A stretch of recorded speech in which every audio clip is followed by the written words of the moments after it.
Umbilical cord. This is also called as navel string, birth cord, funiculus umbilicalis.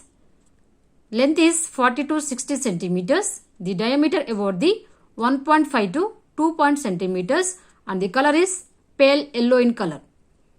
Definition of the umbilical cord is the cord connects the baby to the mother's placenta during fetal development in the womb. The umbilical cord is the lifeline to the baby to supplying the nutrients.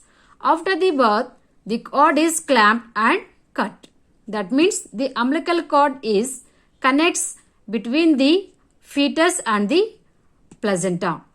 And this umbilical cord is receiving the blood from the placenta and all type of nourishment like nutrients and respiration also it is taking from the mother's placenta, and also it is eliminating the all waste materials from the fetus to the placenta.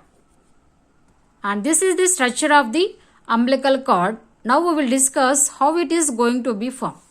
This is the structure of the fetus by the 5th week. Okay, and lower part of the fetus, there is a two sac-like structures is there. This is one sac and this is another sac. This sac is called as yolk sac. This sac is called as allantois. What is the function of the yolk sac? The yolk sac is a sac. It is supplying the nutrients to the fetus and also it can able to produce the RBC in the blood. And this is the sac allantois. It can able to remove the all waste materials from the fetus. Means it is doing the elimination function for the fetus. This is the two functions of the yolks. Okay, these two sacs. One is yolk sac and one is allantois. And around the fetus there is a sac-like structure is there that is called as amnion sac. In this amnion sac there is a fluid is present that is called as amniotic fluid. This amniotic fluid is giving protection to the fetus. Around the amniotic sac there is a chorionic layer is present. This is the chorionic layer, and coming to the frontal part of the baby and means in the center of the baby there is a development of the umbilical cord is there in the navel area, and in this opposition side the chorionic is having the finger-like projections. Finger-like projections means some of the chorionic part is having the finger-like projections in the center of the fetal parts, and this finger-like projections is entering into the functional layer of the endometrium of the uterus. This finger-like projections is called as the chorionic villi. In this chorionic villi there is a development of the placenta. And this is the umbilical cord. This is the umbilical ring. Now this umbilical cord is one side it is having connection into the fetus. Another side there is a connection into the placenta.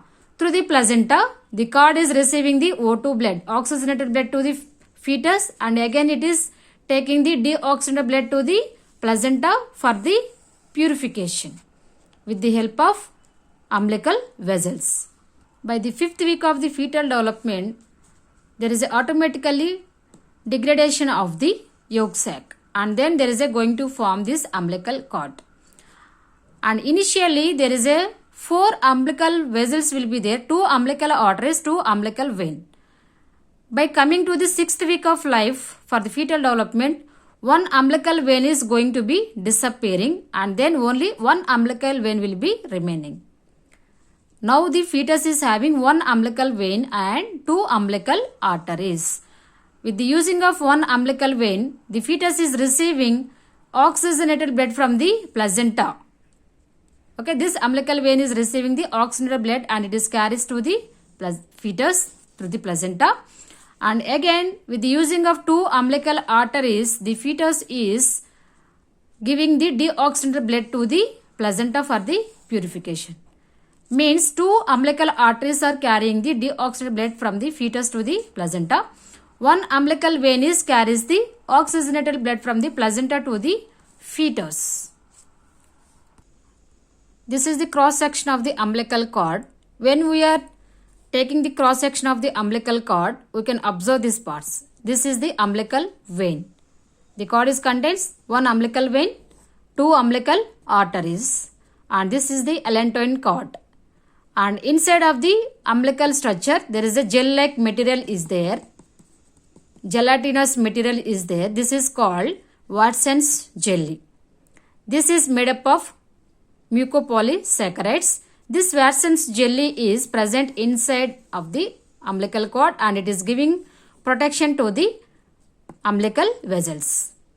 And inside of the umbilical membrane, there is a epithelial mesenchymal cell-like structure is there. It is called as the mesenchymal epithelial stem cells. Nowadays, everybody is collecting these stem cells for the future treatments. And this is the small description about the umbilical cord.